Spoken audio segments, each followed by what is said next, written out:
not going to go through all of the logical fallacies. There are many of them, but just some of the most common and some of the ones that are obviously part of your objectives for mastering this course. So, what I'll just quickly remind everyone is that we are looking at examples of what not to do in making arguments. And why are these examples things that we should stray away from? It's because whenever we are engaged in dialogue, debate, argument, we are always aiming at the truth. We are always aiming at clarity, expanding understanding, and getting at the truth of things. And these fallacies are ways of obstructing that goal of getting to the truth. Sometimes they are done intentionally, so they're done on purpose in order to, win an argument or force the other person to lose the argument, or they're done unintentionally because we just, either we don't know better, we make mistakes in reasoning all the time, we're only human, or we pick up bad habits from teachers around us. So, what are the types of logical fallacies that we are wanting to avoid making, but identify when they're being made to us? The first one is the ad hominem attack. So, this means in Latin, to the person. It's the attack on someone's character. So whoever is making the argument, instead of looking at what they're saying and deconstructing the content of their argument, you instead make an attack on their character or their reputation, their circumstance, something having to do with them. So one example is if someone is giving, business advice to someone else and they respond with, "Why should I take your business advice? You didn't even finish college." So how is this an ad hominem attack? This person is insinuating that just because the person giving them advice didn't finish college means that they could not possibly have good business advice. This is a fallacy because the person's advice could be very good advice. Maybe they are an excellent entrepreneur, despite the fact that they did not finish college. So just because they didn't finish college doesn't mean that their advice is bad. So this is the ad hominem attack. Next common fallacy is the slippery slope. So this is when we refute something on the basis that it will lead to an undesirable outcome without good justifications that it will lead to that outcome. So, for example, we can't forgive student loan debt. If we did, they'd never learn how to borrow responsibly and they'd expect to be bailed out again later in life. We'd also have to forgive all debts everywhere.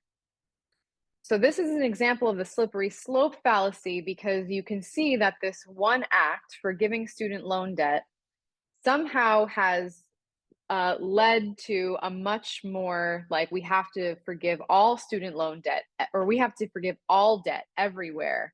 So not only does the one not necessarily lead to the other, but there is no good justification why it would. And it doesn't focus on the reasons. It doesn't focus on valid reasons why we shouldn't forgive student loan debt or the thing in question here. So this is a slippery slope.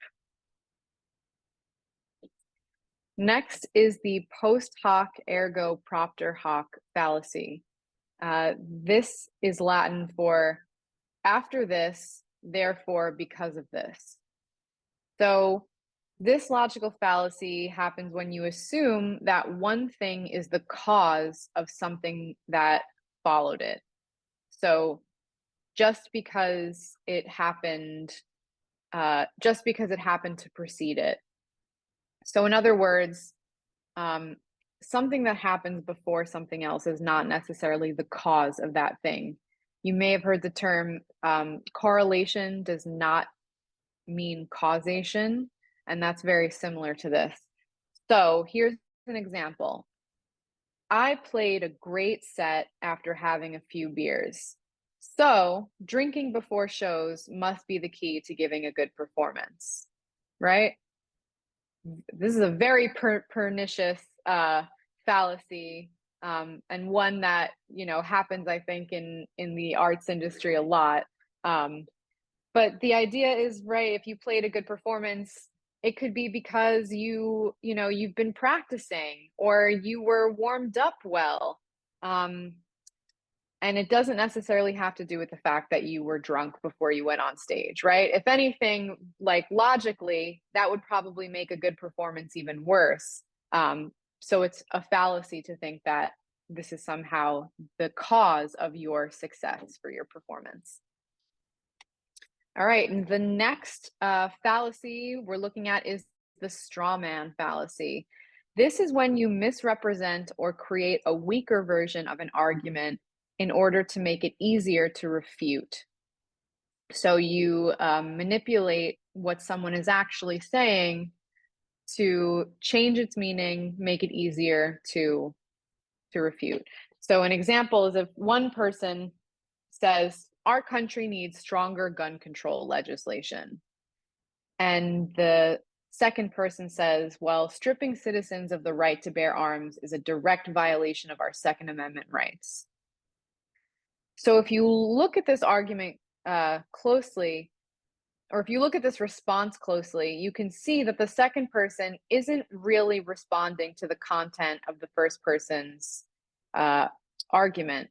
The first person is clearly saying, gun control should be stronger. The legislation for it should be stronger. And the second person is saying, well, is essentially they're implying that person number one is arguing for the eradication of gun freedom, which is, of course, not what's actually being said.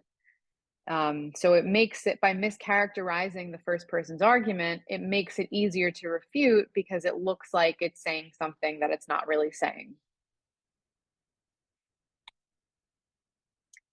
The next fallacy is the equivocation fallacy.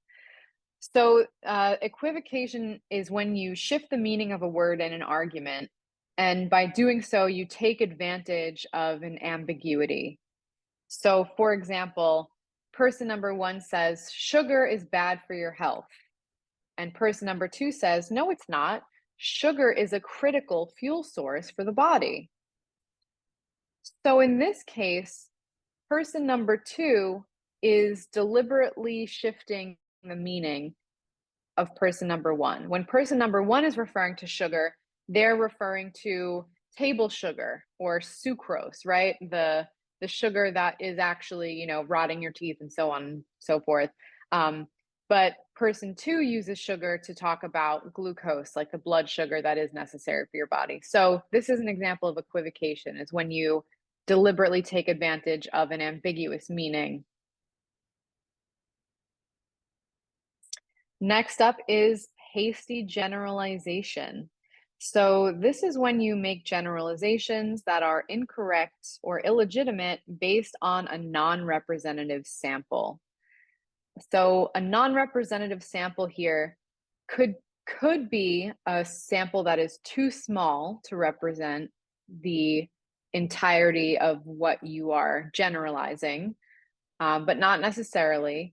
It could just be that what you are, the sample that you have is not complex enough to speak to the group that you are trying to make a generalization about. So, for example, a little astrology humor here. 3 of the people I've dated have been Virgos. They're the worst. So this person is making a hasty generalization about people with the star sign of Virgo, or the sun sign, rather, of Virgo. just because they've dated 3 people who have been born in this specific period from late August to late September. They're assuming that all Virgos are the worst, when in reality, maybe this person just has terrible taste in dates. So, hasty generalization here. Virgos are actually very great, speaking as one myself. Finally, we have the red herring fallacy. So this is when you introduce something irrelevant or change the topic of an argument completely. And this really just creates a sort of apples to oranges situation where we can't even speak to each other anymore because you've just introduced something that is nonsensical and throws us off track. So this example is one I pulled from when I was a teenager growing up with my sisters, or a preteen growing up with my sisters. I was very guilty of this fallacy. So my sister would say to me, "Hey, you're wearing my shirt without my permission, and that's not okay." And I would say, "Well, I'm the one who's doing the laundry." Those two things do not have anything to do with each other, right? It's deliberately changing the topic. My sister's confronting me saying, "Hey, it's not all right that you are, wearing my shirt without my permission," instead of saying, "You're right, I am wearing it without your permission," or "I thought that you had given me permission to wear this," but I was just like, "Well, I'm doing the laundry," right? Has nothing to do with it. Then we're going to be arguing about laundry and not the argument that was put forth. So that's a fun one from my childhood. So those are some of the most prominent, popular fallacies that you will see.